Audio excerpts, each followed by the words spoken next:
Welcome to Peng Peng Peng.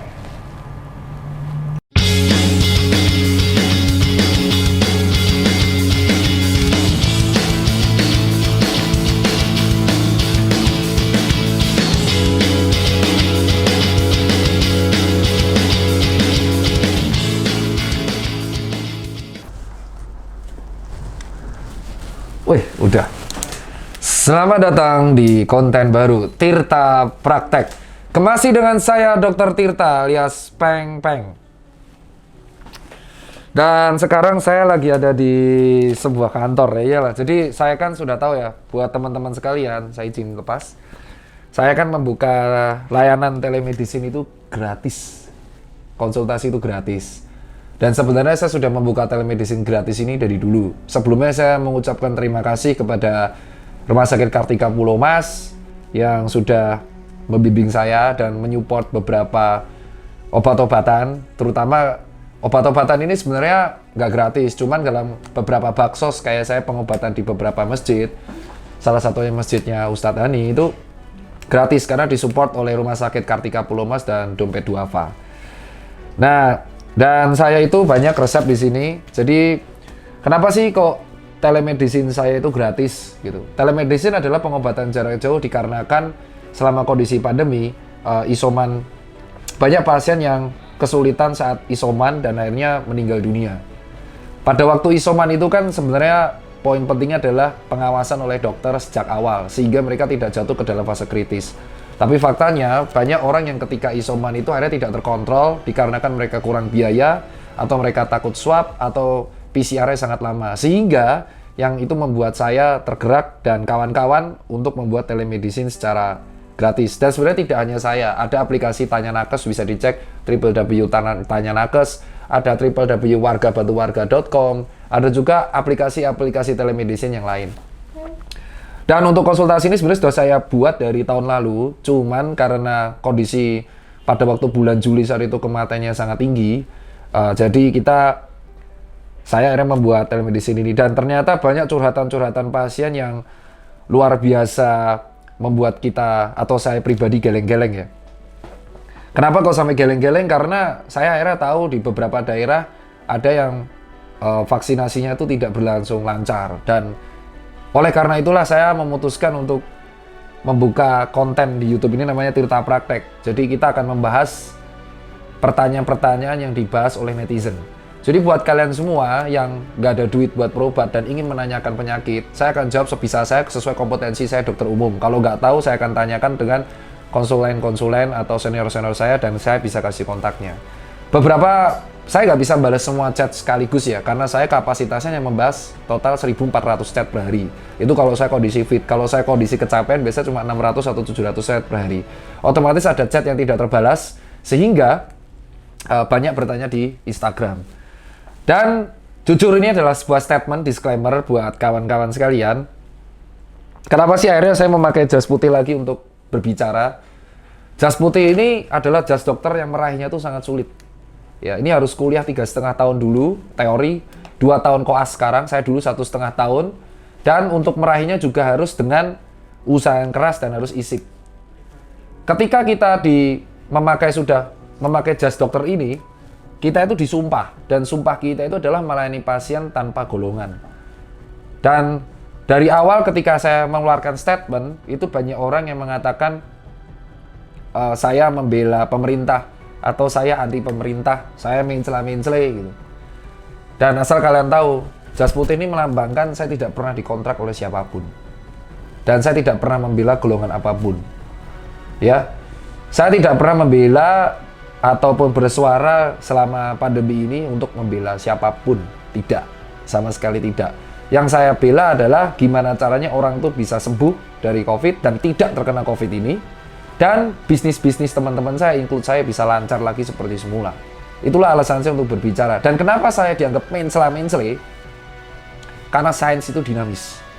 Itulah alasan saya juga memakai jas ini. Karena dengan kalian memakai jas dokter dan mendapatkan STR atau surat tanda registrasi dan SIP surat izin praktek, itu artinya untuk memperpanjang STR kamu harus ikut seminar dan mendapatkan SKP. Kalau kamu SKP-nya tidak dipenuhin, maka kamu tidak bisa memperpanjang STR. Karena apa? Setiap tahun ilmu selalu berubah. Bahkan ilmu yang hari ini berlaku, besok bisa berubah. That's science, bro. That's knowledge, bro. Dan itu artinya, kenapa dokter selalu ucapan yang dinamakan long life learning. Itu alasan kenapa saya selalu mengupdate apa yang saya katakan. Contoh, pada tahun lalu, di bulan Maret, saya mengatakan, masih ingat, ini ada statementnya, cek di highlight Instagram saya di bagian sejarah. Ada tulisan di sini mengenai bahwa masker dipakai orang sakit. Itu pada akhir Februari dikatakan oleh WHO. Lalu statement ini saya revisi pada pertengahan Maret yang mengatakan semua orang bisa pakai masker. Dan saya revisi lagi di akhir Desember yang masker itu harus memakai medis. Dan akhirnya direvisi lagi pada 2021 yang masker harus double. Itu science, bro. Contoh, pada awal tahun saya menganjurkan untuk usul karantina wilayah yang akhirnya saya dihujat oleh banyak orang, dikira saya anti Jokowi, padahal enggak. Dan akhirnya karena di Indonesia tidak mungkin dilakukan itu, kita tahu sudah hampir 1,5 tahun ternyata tidak efektif. Banyak orang yang masih nekat bekerja. Saya bilang bahwa PPKM nggak efektif. That's science, bro. Dan atau yang azitromisin yang di awal tahun lalu digunakan di semua negara, tapi ternyata karena antibiotik tersebut malah menimbulkan resistensi, akhirnya tidak digunakan. That's science, bro. Itu bukan mencela-mencela. Jadi kenapa saya memakai ini? Karena saya tidak pernah membela divisi manapun. Contoh, lah dokter Tirta kan relawan Kemenkes. Relawan Kemenkes di sini saya tidak pernah mengambil gaji sepeser pun.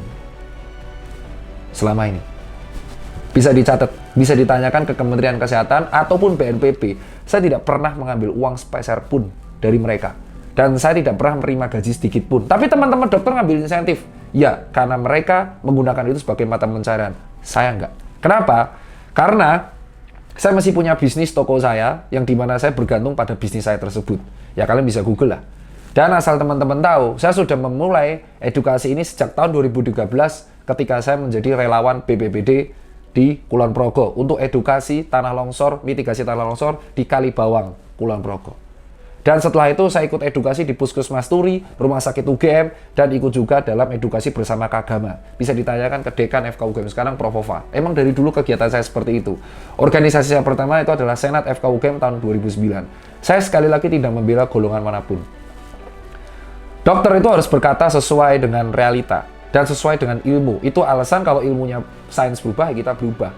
Ini bukan polarisasi yang artinya saya harus fans Liverpool, ya selamanya saya fans Liverpool. Ya, ini jangan disamain sama bola. Jangan dicampur juga dengan mempolitisasi Palembi, itu nggak bagus. Contoh, ketika kebijakan pemerintah bagus, maka kita akan puji. Contoh, pada waktu itu penyebaran dosis vaksinasi pada bulan Januari sampai Maret, bagus. Tapi sekarang dosisnya ternyata tidak merata dan akhirnya dijadikan sertifikasi. Kita harus kritik. Jadi bukan mencela-mencela. Ketika pemerintahan bagus, kita akan puji. Tapi ketika kinerjanya nggak bagus, ya kita harus kritis. Karena itu adalah demokrasi. Dan saya selalu mengeluarkan statement tidak berdasarkan hoax ataupun info kabar burung. Contoh, seperti teman sejawat saya mengatakan bahwa COVID itu hoax. Itu tidak benar. Karena faktanya COVID itu memang real. Dan dari dulu virus itu ada. Dan itulah alasan kedepannya mungkin saya akan lebih sering berkata dalam hal seperti ini. Karena ya pada dasarnya yang perlu harus kalian ketahui, dokter itu tidak boleh membela golongan. Pasien manapun, entah itu dari golongan apapun, kita harus terima. Suku apapun, agama apapun. Even pasien dari, ada orang bilang, dokter kalau LGBT gimana? Loh nggak apa-apa. Mereka human juga. Mereka berhak mendapatkan pelayanan kesehatan yang sama. Itu alasan saya selalu mengeluarkan statement. Dan kita juga harus realistis dalam menghadapi itu. Loh kalau saya membela pemerintah nggak apa-apa, itu hakmu. Kalau saya mengkritik pemerintah nggak apa-apa, tapi saya tetap berada di garis tengah.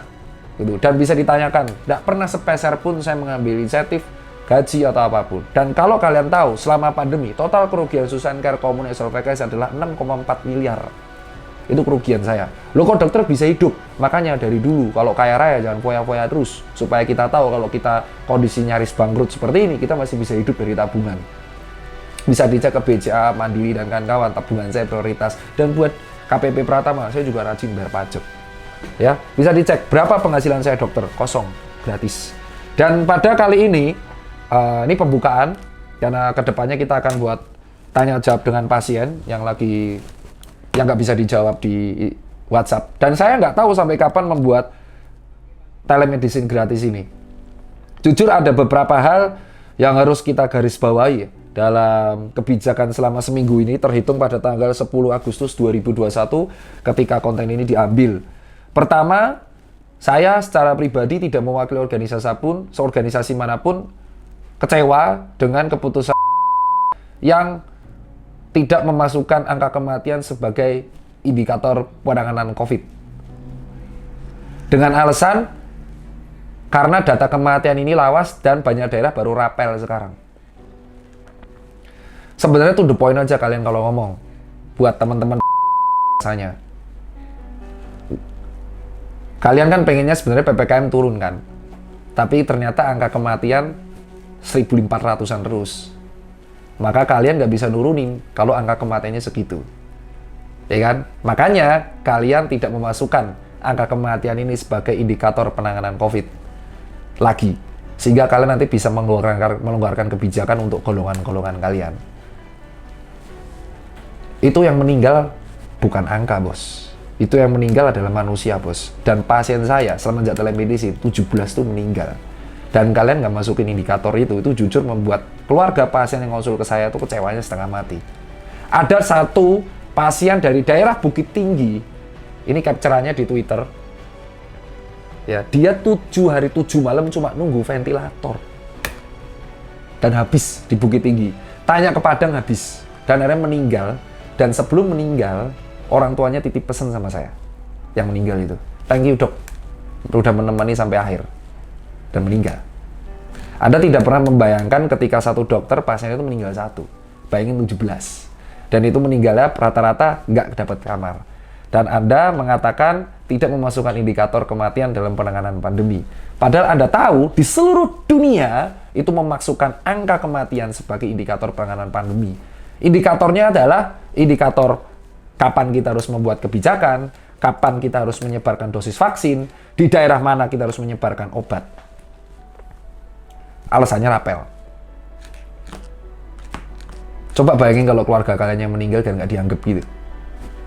Dengan gampang kalian merevisi kayak gitu. Kenapa nggak langsung to the point aja kalian bilang bahwa penanganan pandemi di Indonesia itu gagal? Langsung aja bilang to the point seperti itu bahwa penanganan pandemi di Indonesia itu gagal. Kami minta maaf pada rakyat, kami gagal. To the point maka rakyat akan lebih menerima daripada kalian menghapus indikator kematian. Loh kenapa bisa? Nomor 2, karena saya tahu triknya. Anda menggunakan angka pertambahan positif COVID. Padahal angka pertambahan positif COVID, ya kalau nggak dites ya nggak akan ketahuan lah. Kau pikir pertambahan tiap hari 30.000 itu adalah sebuah indikator. Kita itu negara banyak penduduknya, 275 jutaan penduduk kita, dan nomor 5 di dunia. Secara logika, nomor 1 sampai 4 yang jumlah COVID yang banyak itu India, Amerika, Cina, ya, dan Rusia, yang baru Indonesia, itu semuanya jumlah penduduknya banyak.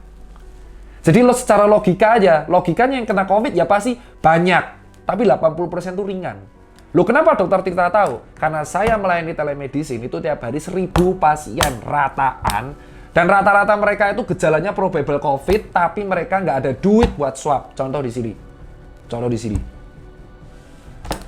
Dan itu nggak kedata, karena nggak bisa di swab. Sementara kalau berobat ke Menkes, harus dapat obat gratis, harus di swab. Dan kalau kalian mau tahu kebijakan, ya tinggal greening. Apa greening? Menghijau-hijaukan.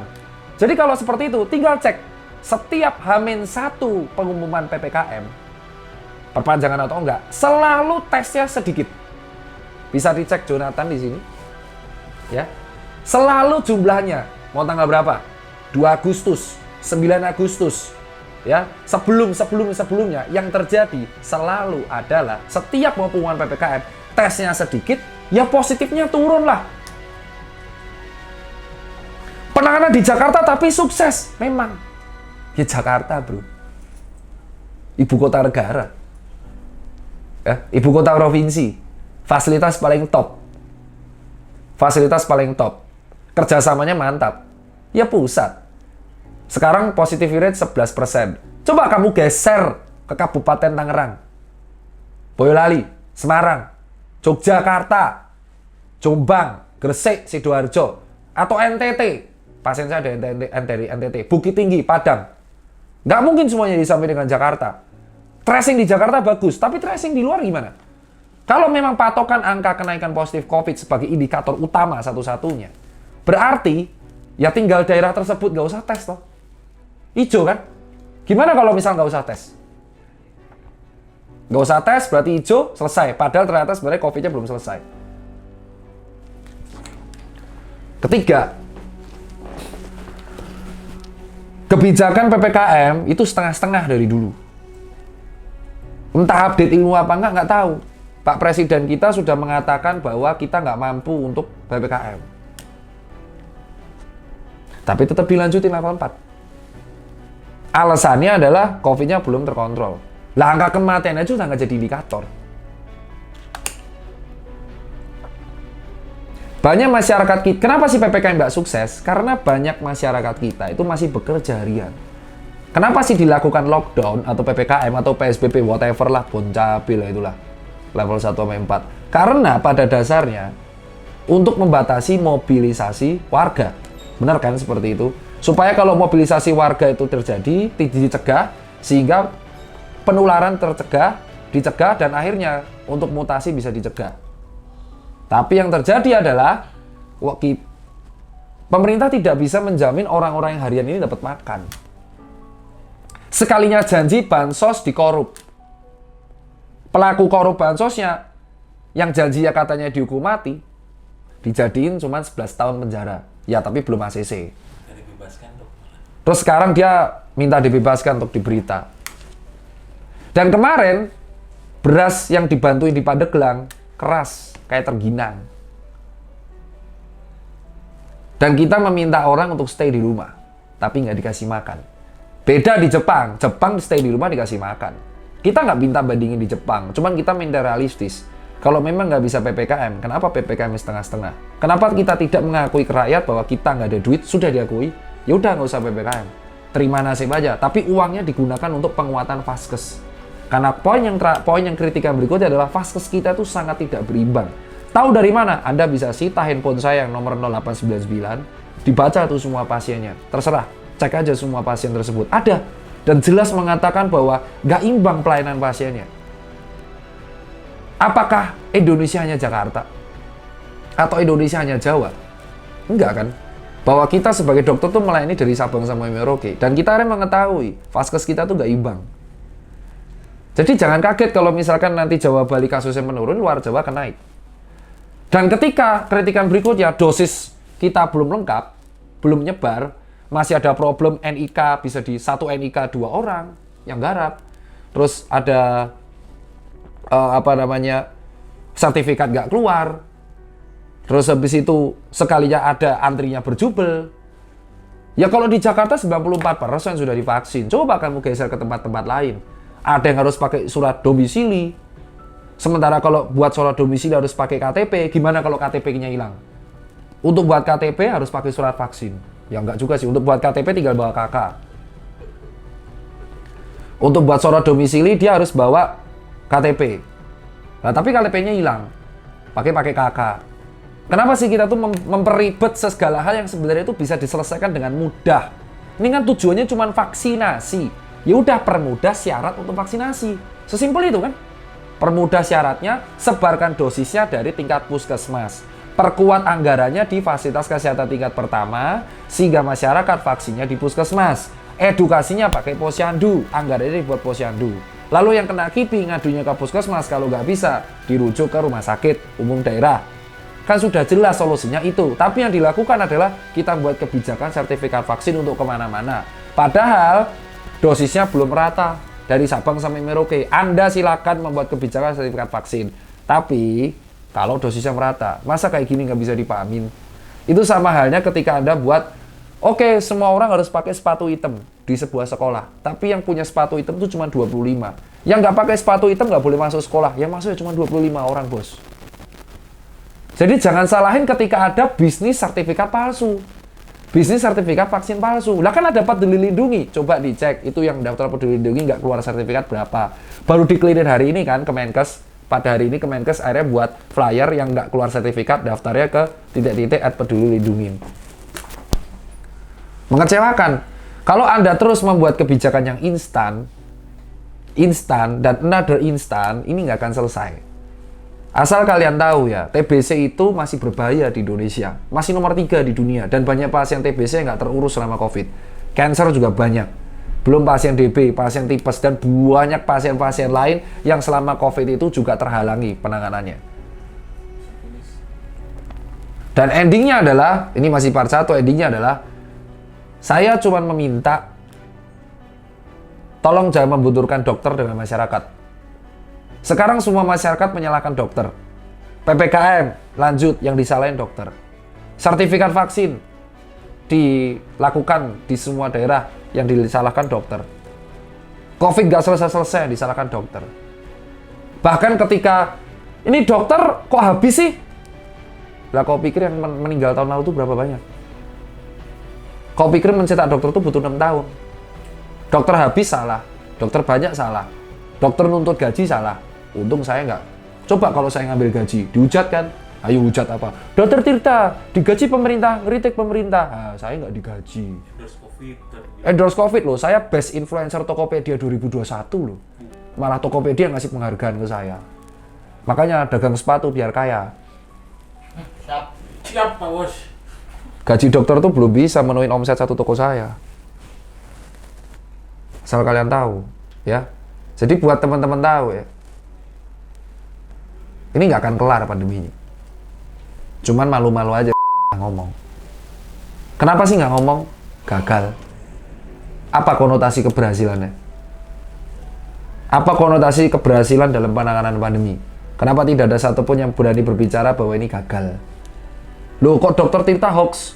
Lah memang gagal. Kenapa nggak gagal? Yang mati banyak. Nakes yang mati banyak. Warga sipil yang mati banyak.